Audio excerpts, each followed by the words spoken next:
Number one reason for success is people focus on things that have high potential consequences. Number one reason for failure is people focus on things that have low or no potential consequences.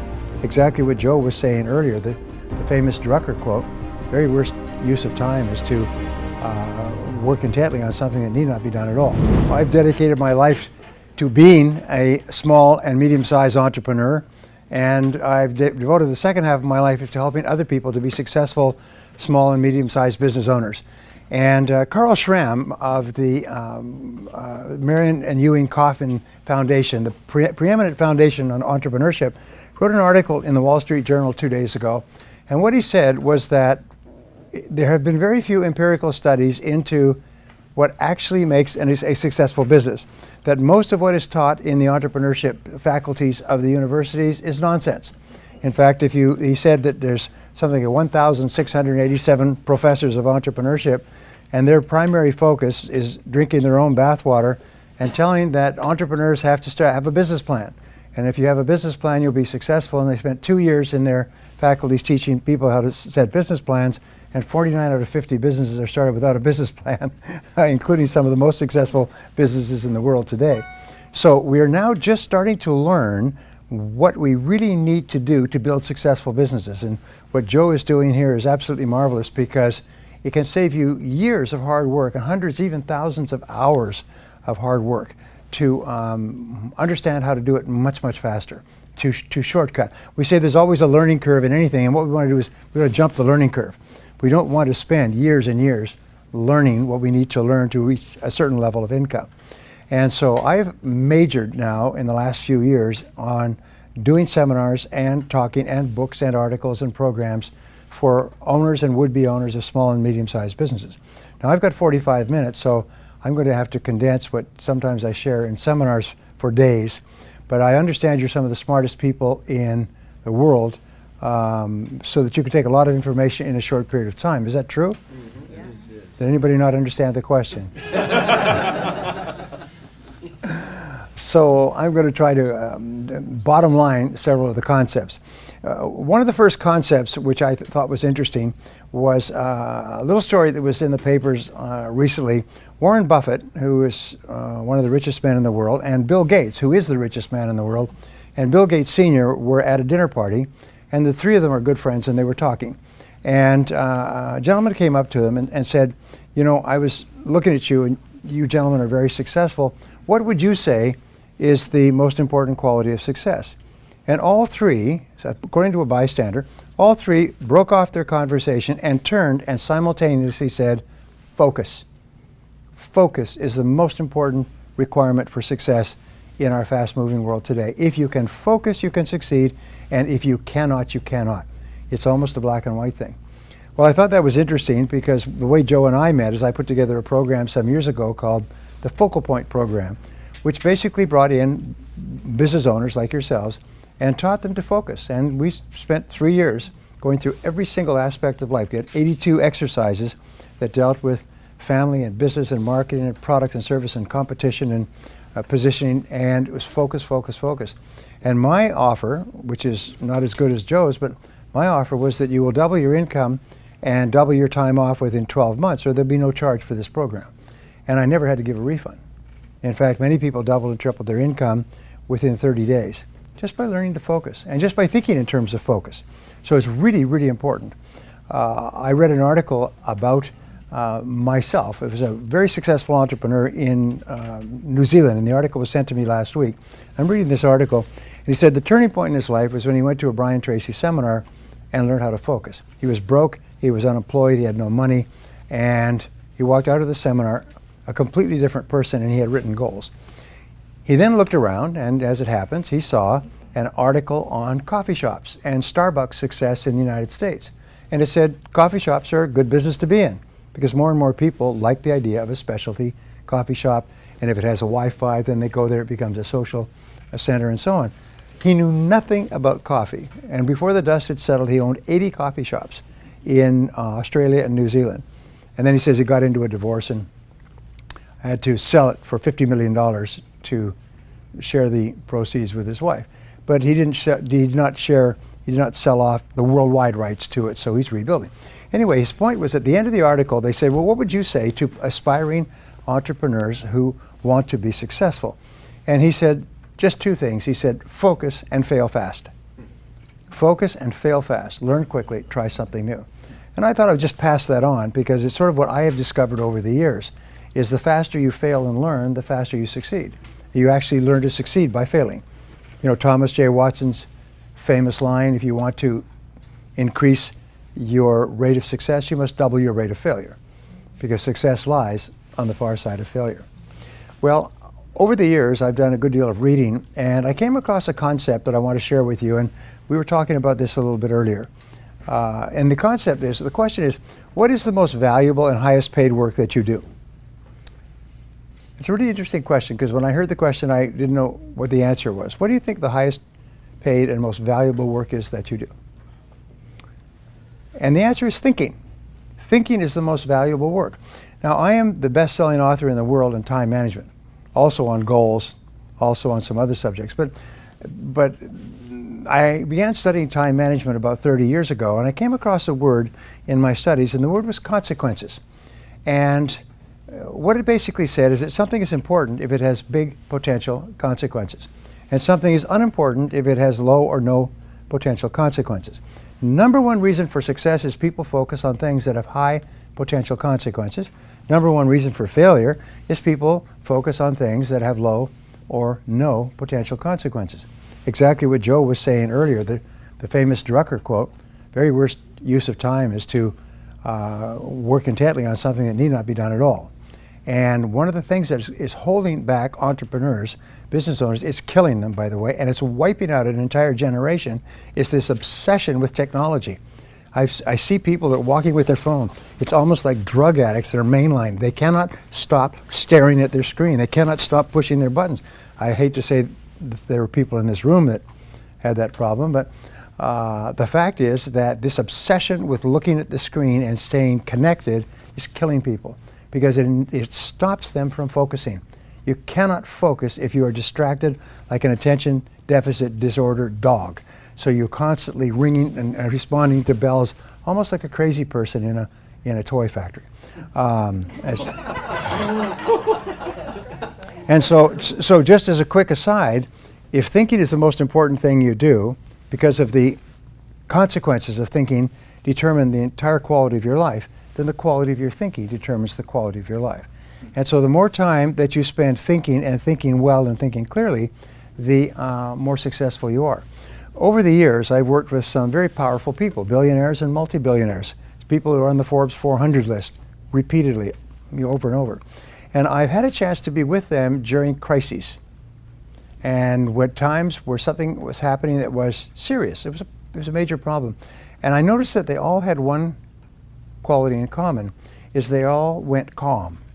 It's just, they went calm. People around them were angry and upset and worried about what happened and who did it and so on, and they would just go calm, almost like a pond would go calm.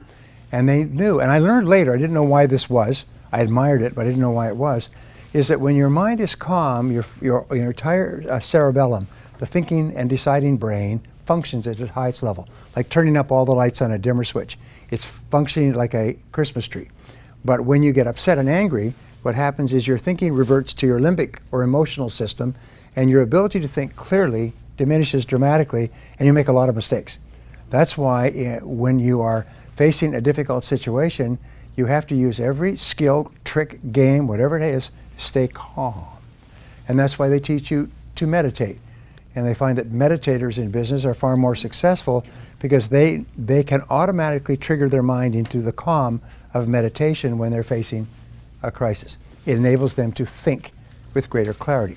Now, a couple of years ago, a man named Daniel Kahneman, a very fine man from reading him, who had won a Nobel Prize in psychology and neuroscience, wrote a book called Thinking Fast and Slow.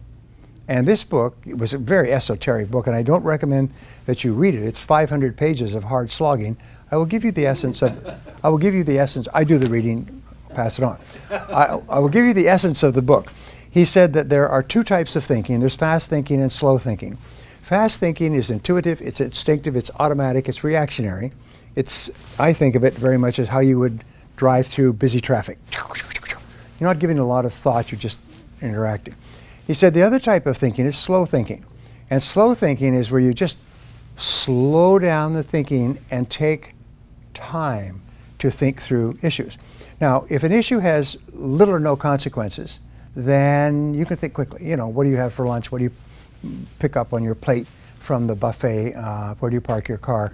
These are the consequences of these decisions are almost non-existent. But if it's a major issue, then you say, wait a minute, this requires slow thinking. Here is his contention that made the book a bestseller, is that the biggest problem that people have is that where they should use slow thinking, they use fast thinking. And entrepreneurs are extremely guilty of that, is we make important decisions that have long potential consequences, including affecting the lives of people and costing money and even leading to the bankruptcy of a business. We make those decisions with fast thinking when in reality we should be making them with slow thinking. Now, I'm a great Drucker fan, as many people are, and Mike was saying something about hiring the right people, and hiring the right people to work with you is very important. And the biggest mistakes you make is hiring fast. You hire people quickly. The best decisions you make are where you really take your time to hire slowly. And Peter Drucker said that fast people decisions are invariably wrong people decisions. Hiring an important person for an important job has tremendous potential consequences. So therefore, you need to take a long time. One of the things I teach, which is in my book, How to Hire and Keep the Best People, is a simple rule that will increase your hiring accuracy to 90%. And I've taught it to Fortune 500 companies, and they make it a rule within their companies to use Brian's rule. You cannot hire except by doing this. And I didn't invent it, I just studied the hiring practices of the companies that hire the best people and keep them the longest. And they all, at the beginning, have a certain process that they follow, and they follow it religiously, no exceptions. And so their accuracy in hiring goes up to 90% or better because they think more. Then an interesting professor at the University of San Diego last year wrote a book on sort of thinking fast and slow, but it was on decision making. What he said is the longer that you take to make an important decision, the better the decision will be, the higher quality decision. And Lord Acton once said, when it is necessary, when it is not necessary to decide, it is necessary not to decide. In other words, the professor said, buy as much time as you can for a decision. Put it off. If you can put it off for a day, a weekend, a week, a month, put it off. Some of the best decisions that you make will be decisions that you will allow to steep for a while, like water in tea.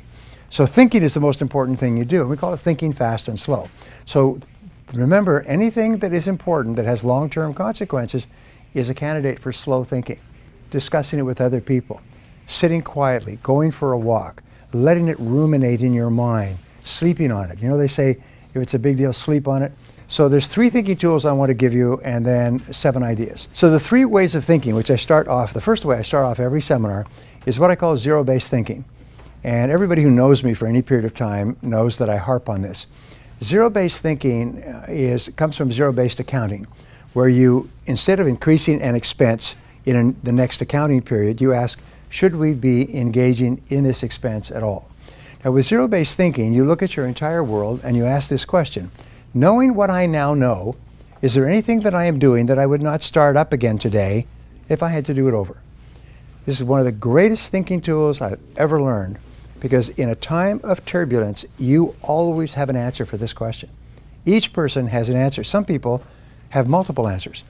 There's lots of things that they're doing today that, knowing what they now know, they wouldn't get into today. They wouldn't start them up. Products they wouldn't offer, people they wouldn't hire, investments they wouldn't make. And these are the greatest drags in life. These are sort of like a sea anchor. You know that you drop it and it drags, it slows down the boat. Well, how do you tell if you have a zero-based thinking situation? And many of you were asked to write your problems, challenges, opportunities. The answer is stress. Is whenever you experience chronic stress, it's something that buzzes around. When Joe's talking or somebody else is talking, you're busy thinking about that. You drive around and you think about it. Keeps you awake at night. It's something that pisses you off. It's something that irritates you and angers you and frustrates you. Whenever you have chronic, which means ongoing, continuous, this is a candidate for zero-based thinking. So you ask yourself the question, if I was not now in this situation, knowing what I now know, would I get into it again today? If the answer is no, the next question is, how do I get out and how fast? How do I get out and how fast? If ever the answer comes back that I would not get into this again today, it's too late to resolve it. It's over. The only question now is, how long do you suffer? How much emotional suffering, how much financial suffering do you make before you walk? And so the most important requirement for practicing zero-based thinking, which a lot of people don't like to practice, is courage. I call it the C word. You need the C word. You need to have the courage to look at every part of your life and say, is there anything that I'm doing that, knowing what I now know, I wouldn't get into? Now, the starting point of zero-based thinking is always with your relationships. And those are both personal and business. Whenever I've given this talk, by the way, within a short period of time, divorces take place all over that city. People go home and say, geez, if I hadn't married this person, I would never marry them again today. And that's what's making me miserable. And many people are working their heads off on the outside to achieve success, but inside they're frustrated and unhappy because they're in a situation that, knowing what they now know, they would never get into. So I call this a Quink analysis, and I'm going to ask you to do this for the rest of your life and do help other people do it. K-W-I-N-K, knowing what I now know. Do a Quink analysis on everything. Do a Quink analysis. In my company, what we say is, we look at every single person and on a regular basis, and we say, if we had not hired this person and they walked in today to apply for their current job, knowing what we now know, would we hire them? If the answer is no, they're gone that day. There's a little rule, by the way, that in one of my books, it says the best time to fire a person is the first time it crosses your mind. And because after that, it's only pain and suffering.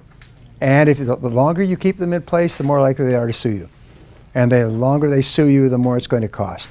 So therefore, if you find that you've made a mistake, belly up to the bar, have the courage to admit, I made a mistake, and cut your losses.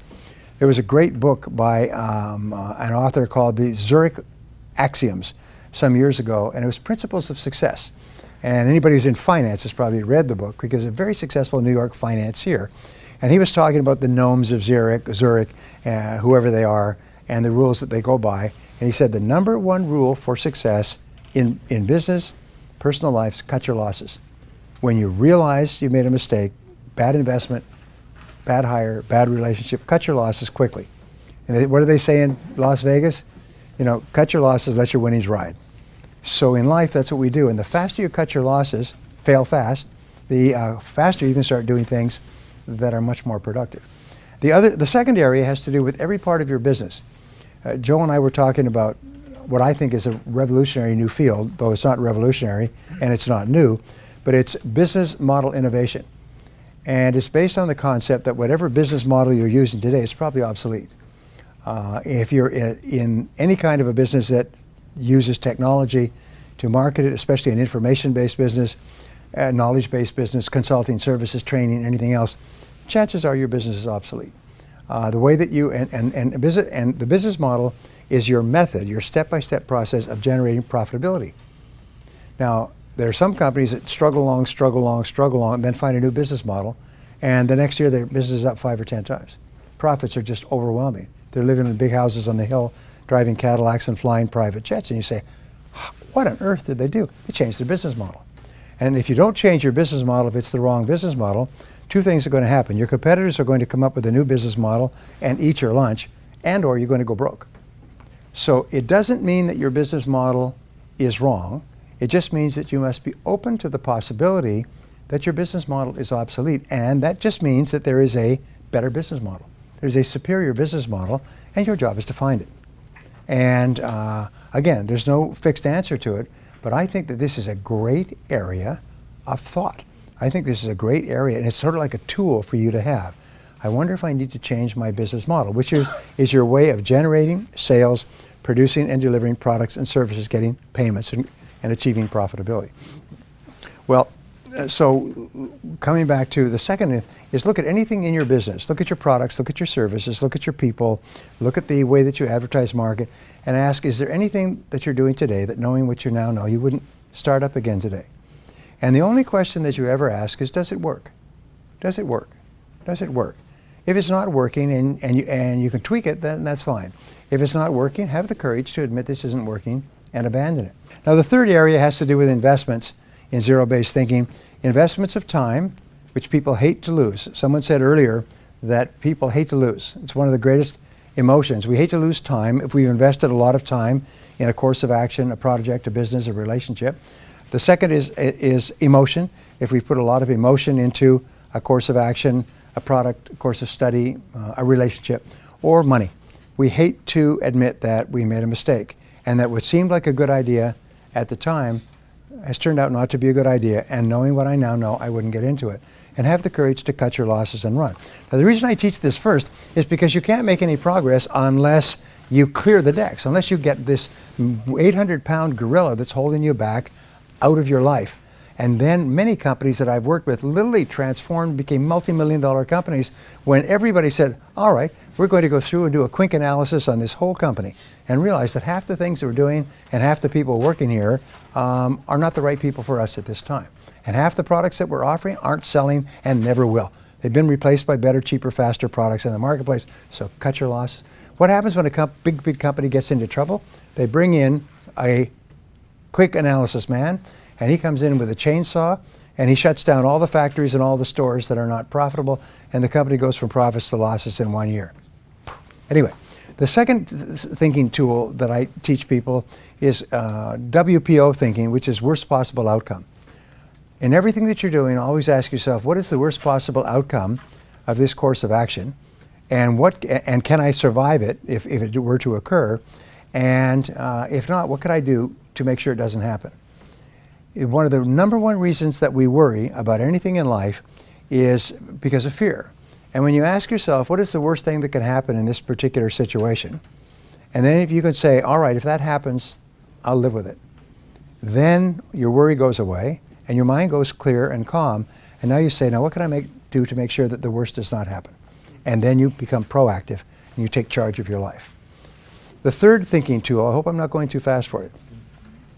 The third thinking tool is called the principle of constraints. And it's one of the most important thinking tools ever discovered. It says between you and anything that you want to accomplish, there is always a constraint, a limiting factor, or a choke point that sets the speed at which you accomplish your goal. So I was just doing a teleconference a few minutes ago.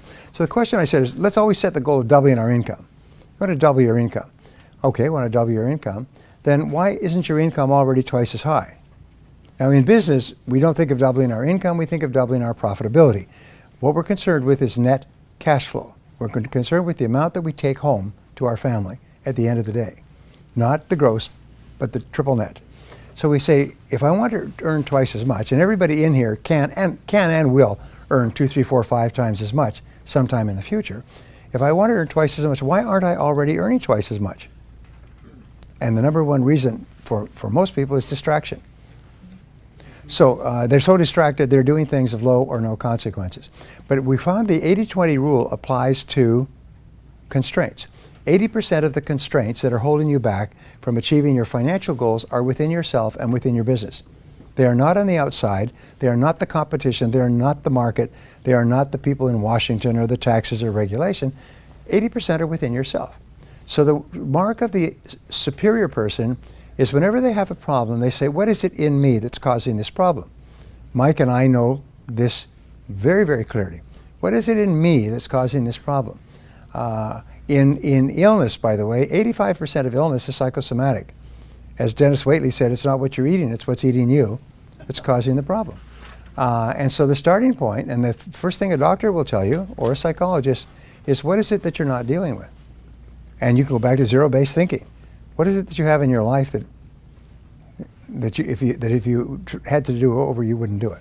So ask yourself what's holding you back, and usually it's the quality of self-discipline or it's a skill. Now, one of the things that changed my life forever was when I learned that all business skills are learnable. You don't have to be a genius to learn any business skill. You can learn any form of technology, as Mike has proven that with his products. You can take a person who's basically shoveling shoe polish in Shabokin and teach them how to be technologically superior enough to earn a living from it. Every business skill is learnable. And so I say, what one skill, if you are absolutely excellent at it in your business, would help you the most to double your income? What one business skill? If you could wave a magic wand and wake up tomorrow morning superb in this area, what skill would it be? And you know, when you ask that question, everybody knows the answer. They know what it is. But here's the challenge.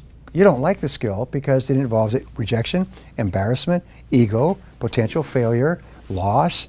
You've tried it in the past, you haven't been good at it. But nobody asked you what would be an easy skill to learn.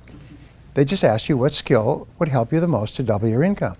And here's what we have found is that most of us are only one skill away from doubling our income. And all business skills are learnable. And if you study the people who go from the top to the bottom in the Fortune 500 or Fortune 1000, they found in 25 years of research, these people learn one skill at a time. Like climbing the ladder of success and the ladder of income, like sniper, one shot, one kill. They don't try to learn 50 skills. They learn the one skill, focus, the most important skill, and they get their company focusing on the one skill that can help you the most to generate sales and profitability. Hey, I hope you're enjoying this video, and I want to let you know that I have a new book that's come out, and if you'd like to get it absolutely free, there's a link below in the description, or you can wait till the end of this video, or you can simply go to joesfreebook.com and you can get a copy there. I talk about what I call the greats, the 7 greats in business. And actually my 3-day seminar has the 10 greats. But the seven greats in business I will give you briefly. First of all, successful companies have great leadership. And leadership is the ability to get results. But it's also the ability to allocate resources, which means it's the ability to make decisions and to make hard decisions. Because if it were easy decisions, everybody would be a leader and everybody would be rich. So making decisions using thinking, slow thinking, using long-term thinking, is the critical job of the leader. Drucker says, the first job of the leader is to ask what results are expected of me. And then I add to that, of all the results that are expected of you as a leader, what is the most important result that you need to get to achieve the sales and profitability for which you are responsible? One of the rules what we learn in business, we never complain about anybody or anything in our business because we're the boss. We're the ones who decided this. We don't complain about your staff because you hire the person. If you don't like the person, get rid of them. Don't complain about them. You just sound like an idiot. You know, it's like picking up food from the buffet down there and saying, I don't like this food. Well, I never have liked this food. I've always hated this food. Well, why did you pick it up? Well, I don't know. You know, the fact is you never complain about something in your business if you're in charge of it. If you don't like it, change it. If you don't want to change it, shut up. Now, which allows me to jump actually forward, is one of the marks of superior entrepreneurs is that they're intensely solution-oriented. Is whenever something goes wrong, they immediately go calm and they say, all right, what's the solution? What's our next action? What mediocre people do is they say, who did it and who's to blame? How did this happen? They go on a witch hunt. And of course that makes them become angry and frustrated. But superior executives, when something goes wrong, problem with a customer, problem with money, problem with bills, problem with product delivery or defects, they say, okay, all right, how do we solve this? What's the solution? Now here's a wonderful thing, is your success in life will be determined by your ability to solve problems. My friend Colin Powell said, leadership is the ability to solve problems. Success is the ability to solve problems. And how do you become really excellent at problem solving? I just finished a book, by the way, called Creativity and Problem Solving that Amicom is publishing in New York at the end of this year. It's because I did years of research on the subject. Here's the point, is the way that you solve problems is simply to think about solutions. What are all the possible solutions? Be intensely solution-oriented. Don't allow yourself to get bogged down, negative, upset, unhappy about the problem and who did it. Focus on the solution and the actions that you can take. And when you start to think about the solutions, remember Helen Keller's wonderful line, when you turn toward the sunshine, the shadows fall behind you. When you start thinking about solutions, we could do this, we could do that, and you could do this, and I could do that, and we could do. When you start thinking about solutions, your mind goes calm, your creativity turns on like lights, you start to have more energy, you start to feel more confident, and so on. Are you with me so far? Yes. Thinking about problems makes you negative and shuts down your brain. Thinking about who's to blame is even worse. But thinking about what you can do and the actions you can take puts you back in charge. Well, the second principle, and I talked about, the second great is having a great product or service. And this, to me, was and is a revelation.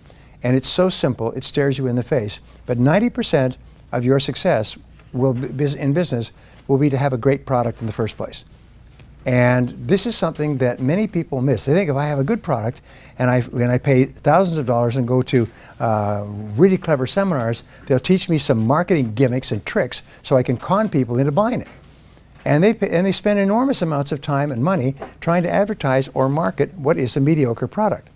And I had a good friend, Mitch, and Mitch owned 3 first-class restaurants. And he did no advertising for the restaurants, and the restaurants were always full. And when people said, where do you want to go for dinner? Let's see if we can get into one of those restaurants. And so I asked him. I knew him very well because we worked in the same organization. Dr. Allard, my mentor, owned the 3 restaurants, and Mitch was a part owner, and he ran them. And he could just start an excellent restaurant. I said, what is your secret to promotion? How come these restaurants are always full? And he said, we always put it on the plate. I said, how do you mean? He said, we put superb food at good prices on the plate and just stand back. And the restaurants are full all 7 days a week. And I always thought that's the key to success in business. Put it on the plate. Put it on the plate. Put the quality, put everything into the product or service. Now, the Inc. magazine does a story on the Inc. 500, the 500 fastest growing companies in America, taken over a 3-year period, and every year they update it. The last edition, which came out a couple of months ago, showed that the #1 fastest growing company grew 42,500%. 42,500%. Unbelievable, it grew so fast.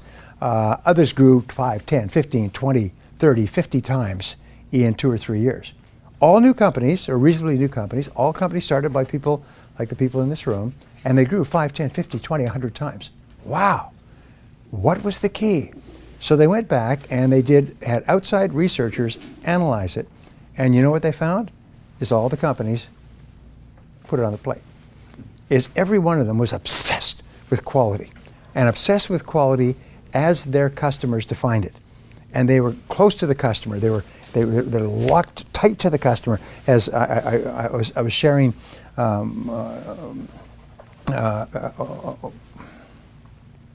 his idea about what was it called? What was your WTC? What did you say about customers?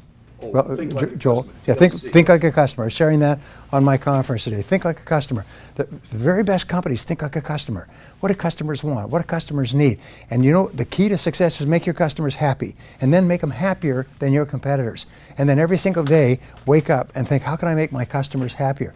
And they went and they interviewed the CEOs of the 500 fastest growing companies, and every one of them was obsessed with customers. They thought about customers. They talked about they visited customers. They called customers. They went and saw customers. They personally responded to customer complaints. They were just obsessed with it, which again repeats that 90% of your success will be the quality of your product or service. Now, how can you tell if you have a great product or service? Well, it's a very simple test, and this is the test that predicts your future more than any other test for the rest of your business career. How many people, after they have used your product or service, turn to another person and say, geez, that's a great product. Geez, that's a great service. Geez, that's a great company. Geez, those are great people. And how many people say this is a great product? What percentage? 50%, 40%? Average in America is about 30%, 35%. Top companies like Apple that come out with an iPod, an iPhone, and an iPad, people consume the product. The next time they come out with an iPhone, they sleep on the sidewalks in rows of hundreds to be the first purchasers. They come out with an iPad, hundreds are sleeping on the sidewalks to buy it and pay outrageous amounts, and then they start showing everybody else, isn't this a great product? And then they have apps. Look at this app. Look what you can do with this app. How many people have an iPod 5, an iPhone 5? Okay? How many of you showing other people the panoramic thing? How you can take panoramic pictures. Isn't that a great concept? You know it used to cost thousands of dollars to have panoramic cameras that could take a panorama? And now you've got it in your iPhone as one of 100 or 1,000 different things it can do. So people who buy their products become their preeminent salespeople. They're running around grabbing people and bothering them and showing them the product or bragging about the product. In a movie, by the way, the movie companies only have enough advertising for the one weekend. They could take big ads for one weekend to get people into the theater quickly. After that, the movie will either grow or die by word of mouth. And your movies that are successful, by word of mouth, everybody's talking. Have you seen that movie? You've got to see that movie. Honey, I just heard about this movie at work. Let's go tonight. You weren't even planning to go to a movie. And you go there on Tuesday night and the theater's full. Have you had this experience? You see, and everybody's talking about it. The most important key to our success. So go back to the Inc. study, and I'm looking for corroborations. In the Inc. study, they had researchers say, what is the very best place for a company to invest if they want to increase their sales and profitability? And the answer came back after looking at everything else is invest in improving the quality of your product. Invest in improving the quality of your product. Make the product better and better and better. Make your customers happier and happier. Make your customers so happy. I say that the key to success is to get your customers to buy from you first rather than from your competitor, to buy again because they are so happy, and to bring their friends. And if that becomes your operating theme, we could talk about this all day, is get them to buy from you, buy again, and tell their friends, then you're going to be successful, you're going to be wealthy, you're going to be respected, and more than anything else, you're going to be just as happy as you can be. Because nothing gives us greater joy than to make our customers happy. Number one is become a great leader, which means set clear goals, be decisive, take responsibility for results. Number two is offer a great product and never be satisfied with the quality of the product. Just constantly strive to make it better in the eyes of your customers.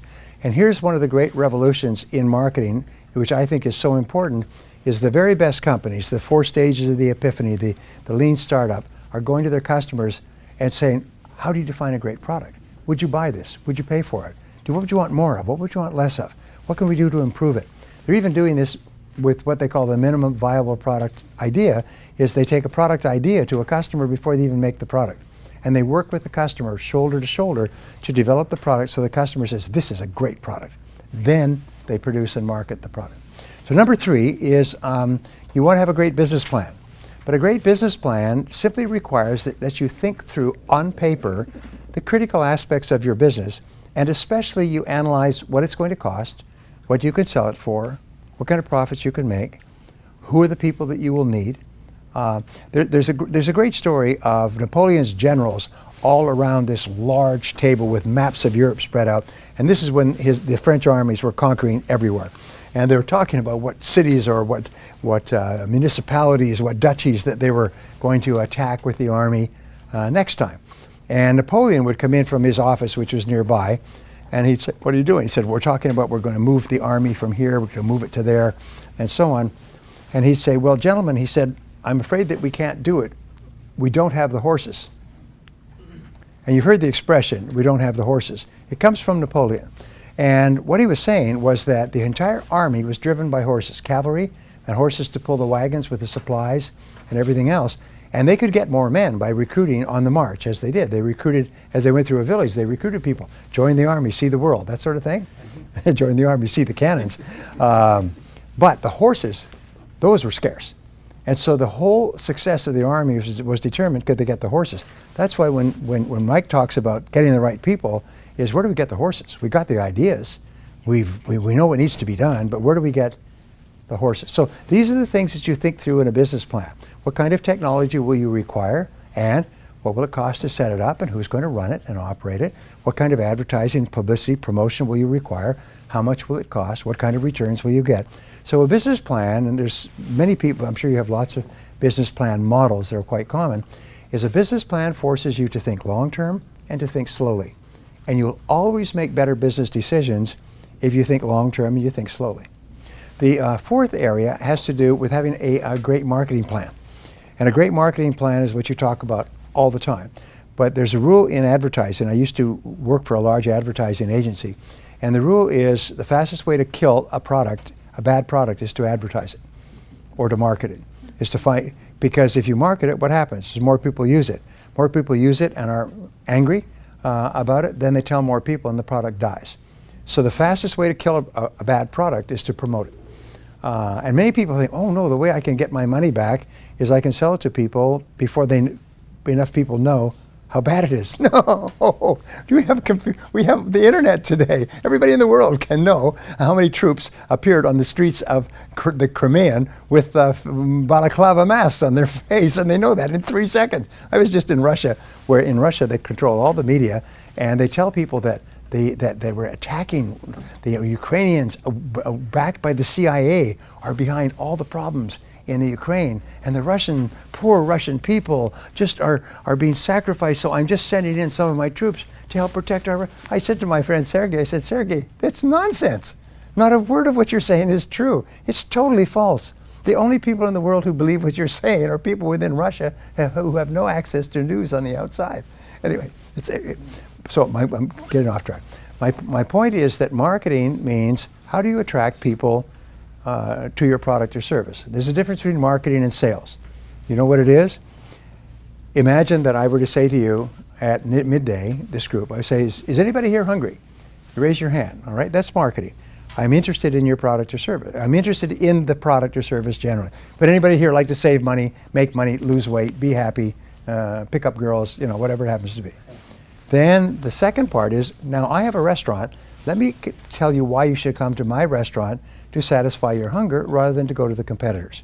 So those are the two. It's the marketing is to attract people who raise their hand, who are interested in the benefit that your product or service offers, and selling, the conversion, is to get them to buy from you rather than from your competitors. So they are very different functions. You can't sell if you can't attract interested prospects.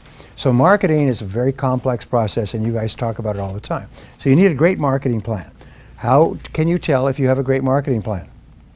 Answer is you have a steady stream of interested prospects who are calling you, emailing you, coming in your door, sleeping on the street in front of your business each night to get to be the first ones to come in the daytime. Number 5 is you need a great sales plan. And a great sales plan, of course, is a sale that consistently and predictably converts customers or converts interested people into customers. Now here's the rule. If you have a professional sales process, and 100% of all successful companies have a professional sales process. If you speak to the salesperson, I'm working with an international company that has a branch in Warsaw, and if you speak to the salesperson in Warsaw or the salesperson in Los Angeles or the salesperson in Johannesburg, 100% of them use exactly the same sales process.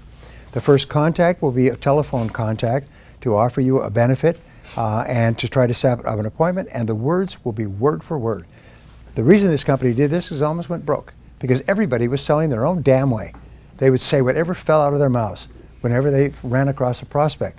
And they realized that without a sales process, we have a great product, which they do, and it's killing them. So they systematized the sales process. Their sales went up 1,000%. It's been proven that if you go from random selling to a proven sales process, and of course you have to debug it, you increase your sales 500% with the same number of prospects. I've seen people get their closing rates from 1 out of 10 to 9 out of 10 by simply improving the sales process. And so selling is really important. That's one of the things we focus on. Now, there's 2 more points that I want to talk about in terms of grades. One is generate great numbers. And this is one of the most important parts of business. All business activities and results can be expressed in numerical form. Everything, right down to the number of telephone rings or number of seconds it takes for a person phoning to make connection with a person who can help them. Jeff Bezos, who, as you see, got Best Entrepreneur Businessman of the Year, both Forbes and Fortune. They're obsessed with measuring every single activity. And they look at the seconds, the number of seconds that it takes. When we first bought from Amazon, they would advertise 5 to 7 days UPS. Today, they offer 1 to 2 days max. In cities like San Diego, where they have warehouses, you can order in the morning, it's delivered in the afternoon. Books, tapes, courses, clothes, it's Zappos overnight. They can deliver overnight. Because why? It's because they're obsessed with shortening the amount of time it takes to make customers happy. And the shorter the time, customers really value speed, and they'll pay top dollar for someone who'll make them happy faster. They've determined that. So look at the numbers. And the question is, what are the most important numbers in your business? What we teach in our longer courses is about 35 numbers in any business. Some of them are unimportant, some of them are extremely important. And there's 5 to 7 of those 35 numbers that are the A numbers, and then there's one number that's the most important number of all. And we call this, or Jim Collins, who wrote Good to Great, calls it the economic denominator. And when I started doing my coaching programs with entrepreneurs, one of the first things we taught was to identify your number. What is the most important number in your business? The number that most accurately predicts your success and your future. And most people get it wrong the first 3 to 5 times. What is your number? What is your most important number? The number that you just basically obsess with all the time. And one company went from struggle, written up in Entrepreneur magazine, went from struggling to bankruptcy.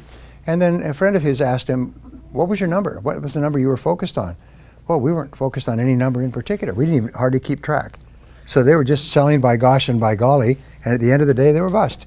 He had to go home and live with his mother at the age of 26. So he said, no, you have to pick a number. So he sat down and he said, and he picked a number, and it's called net contribution margin. In other words, exactly how many net dollars and cents do we make from each sale? And then we compare those sales, and that's after 100% of every expense of cost of customer acquisition and lead generation and delivery and everything else. And then they compare those against the others, and they re-emphasize. In other words, net contribution margin. This year, he'll hit $100 million in business, and he's laughing. He said, changed our whole life to finally figure out what our number was. So a question I always ask people, what is your number? Do you know? Do you know the most important number? Do you know what most entrepreneurs say? Sales. Sales, everybody knows that, just sales. Really? What if you're losing money on every sale? Then the more sales you make, the faster you go bust. And you know that many companies are losing money on every sale because they don't add in all the costs of the sale. They leave out their own labor, they leave out rent, they leave out utilities, they leave out delivery costs, they leave out defects, they leave out packaging, theft. And so there's, boy, are we selling a lot? Yeah, well, how come you're losing more money every month? Did you see these companies, by the way, that announced they had 11 billion in sales last year, they lost 3 billion? You see them all the time. You say, how could you lose 3 billion if you sold 11 billion? Do you know why? It's because they don't know the numbers. And what they're doing is they're probably working harder and harder to sell more and more products at which they're losing more and more money. And nobody sat down and done the attributable cost. Okay, the last of the 7, and this is the one I love, and this is the future, by the way. The front end of business, the first bookend, is having a great product or service to start with. The last is to have a great customer service experience. And I cannot tell you how important this is. This is what Joel and I have worked on all of our lives. Make our customers so happy at the beginning and so happy with the product and happy afterwards. It's the key to repeat business. It's the key to rapid growth.